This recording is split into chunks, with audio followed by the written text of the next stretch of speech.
가만히 놔둬 시점입니다. 어제 장은 3대 지수 모두 하락으로 마무리. 시장에 별다른 악재는 없었으나 금일 CPI 발표를 앞두고 위험 회피 심리, 일단은 불확실성은 피하고 보자는 심리로 장 중반부터 계속된 하락으로 마무리를 하였습니다. 공포지수는 다시 58, 여전히 그리드의 단계. 푸드앤콜 옵션은 약간 내려간 0.68. 현재 푸드앤콜 옵션의 상태로는 일단 양호하나 오늘 빅 이벤트인 CPI 발표가 있다. CPI 발표를 살펴보면 노무라는 예상치와 동일한 수준으로 예상을 하고 있다. 그리고 다른 증권사의 예상으로는 예상치보다 소수점 첫째 자리에서 약간 높은, 살짝 높은 수준으로 예상하고 있습니다. 헤드라인 CPI MOM이 0.24, 0.24로 예상하고 있는데 여기서 0.01만 올라가면은 0.25니까 이게 반올림 돼가지고 0.3으로 발표될 수도 있다. 그러면은 시장에 좀 충격이 올 수도 있겠죠. 그러나 시장은 예상치와 거의 비슷하게 예상을 하고 있습니다. 너무 그렇게 쫄 필요는 없으나 우리가 쫄아야 될 것은 이 CPI가 아니라 너무 높게 올라간 주가죠. 그것을 항상 조심하면서 너무 낙관론에 빠질 필요는 없다. 설사 확률이 굉장히 낮지만 CPI가 예상치보다 낮게 나온다고 하면 주가는 급등을 하겠죠. 그러면은 그 시점이 오늘 장의 고점이 될 확률이 큽니다. 9월 달에 금리 인하가 84.4%, CPI가 만약에 혹시라도 높게 나오면은 금리 인하 확률이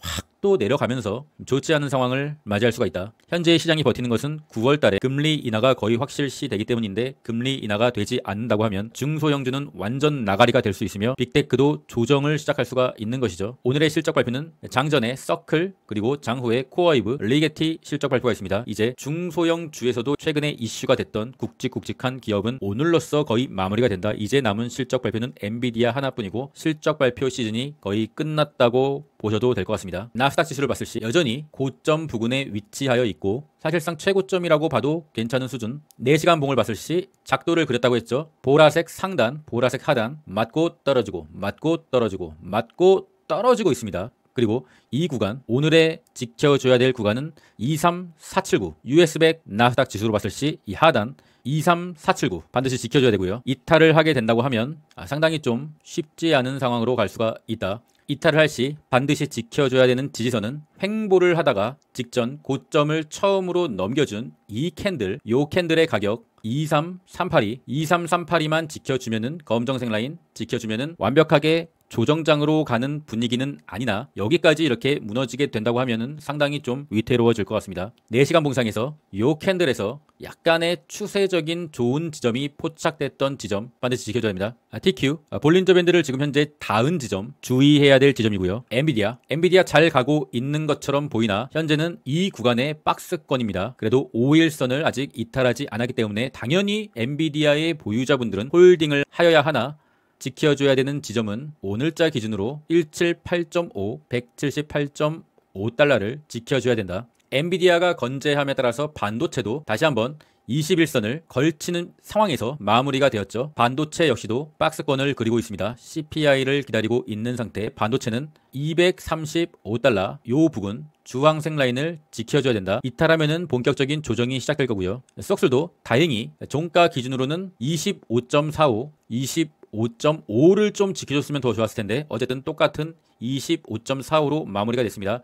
21선을 탈환하지 못했고요. 매크로에 가장 민감한 반도체라서 미리 좀 빠지고 있는 모양새. 제가 좀 쏙슬도 투자하고 TQ도 투자하고 하면서 느낀 건데 쏙슬에 대한 투자 스트레스가 좀 커요. 그래서 다음번 조정에는 이 쏙슬보다는 이 USD 반도체 2배를 줄까 합니다. 엔비디아의 비중이 커서 그런지 쏙슬보다는 오히려 덜 내리고 오를 때는 더 오르는 추세를 보여주고 있습니다. 테슬라 일단은 삼각 수렴을 계속적으로 보이고 있었는데 삼각 수렴을 넘겨주는 캔들이 처음으로 발생을 하였습니다. 일단 추세적으로는 약간 상방으로의 방향을 틀었다라고 생각하고 있으며 그런데 하필이면은 나스닥이 고점이고 CPI를 목전 앞에 놔두고 있다. 일단은 뭐 홀딩을 하고 있는데 만약에 CPI가 좀 좋게 나오고 시장에 트럼프의 별다른 이슈가 없다고 하면은 마지막 8월에 남은 랠리가 남아 있다고 하면 그 주인공은 애플과 테슬라가 될 확률이 커졌습니다. 나스닥이 잘 버텨준다고 하면 테슬라와 애플이 계주의 마지막 4번째 주자가 되지 않을까 생각하고 있습니다. 애플입니다.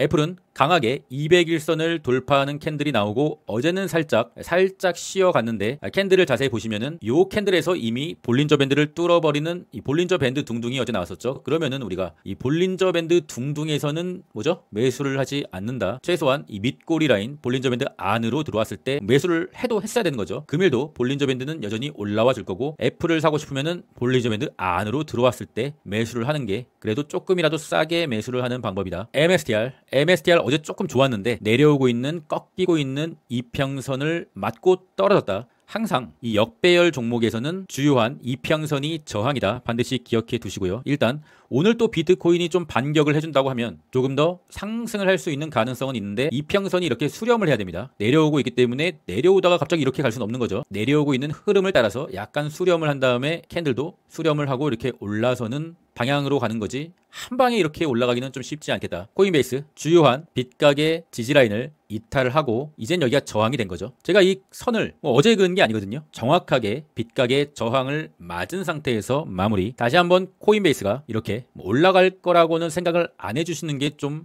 투자하는데 유리하다. 여전히 고점은 이미 나왔다고 판단하고 있습니다. 단기적인 기술적 반등은 일어날 수 있겠지만 중앙 이평선도 내려오고 있고 코인베이스는 단타로만 하십시오. 사요나라. 비트마인 볼린저 밴드 둥둥 어제가 강한 수익 실현의 자리였죠. 샤프링크는 또다시 오퍼링. 샤프링크는 개인적으로 어제 매도를 했고요. 최근에 말씀드린 솔라나 2배죠.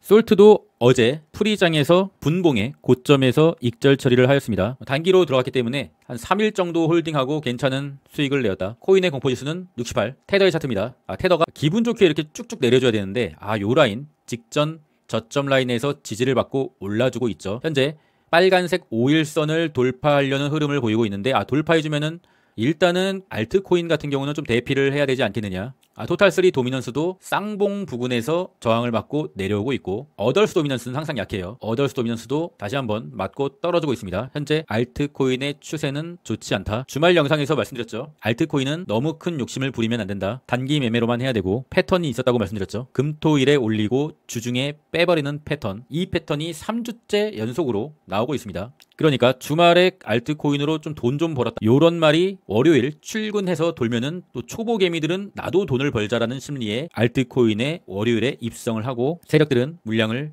던져버리고 그래서 월요일에 솔트도 매도한 겁니다. 비트코인은 어제 최고점을 다시 한번 갱신해주나 했더니 볼린저 밴드 둥둥을 보여주고 약간의 좀 수렴을 하고 있습니다.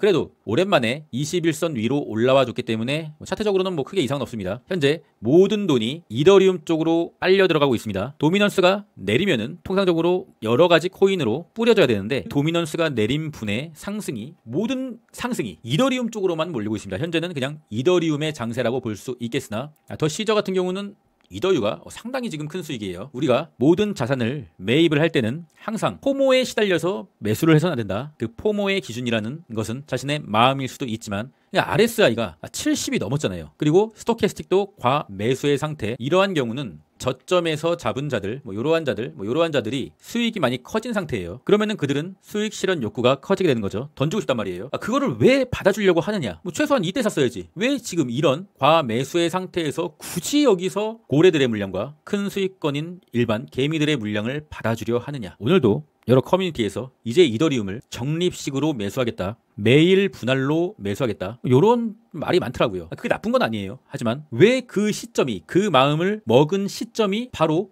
이러한 과매수 그리고 중기적인 상승 추세선을 돌파한 이런 볼린저 밴드 둥둥의 이 자리에서 그 마음을 먹느냐. 그게 좀 저는 안타깝습니다. 저 같은 경우는 이더유를 지속적으로 분할 매도를 하겠습니다. 모든 사람들이 달려들 때 불을 켜고 매수하려고 할 때는 그 종목은 매력도가 떨어지는 겁니다. 그때는 살 때가 아니라 팔 때다. 멤버십에 관심 있으신 분들은 더보기나 고정 댓글 링크를 확인해 주고요. 전 개인적으로 오늘 CPI가 잘 나와도 문제고 못 나오면 당연히 문제고 잘 나오면은 CPI 발표 후 1분 뒤가 오늘의 고점이고 못 나오면은 조정의 시작일 수도 있고요. 오늘은 CPI가 잘 나왔을 시 약간의 부분 익절 자리라고 보고 있습니다. 그리고 모든 기관과 모든 사람들의 예상처럼 동률로 나온다고 한다. 그러면은 이제 시장의 방향은 또다시 트럼프의 입에 달려 있겠죠. 하여튼 오늘은 급등하면은 부분 매도를 하시길 바라겠습니다. 매도 시점 오를 때 과감히 결별 보유 종목을 자랑하고 싶을 때 존 F. 그럼 전 끝까지 하겠습니다. 이상입니다.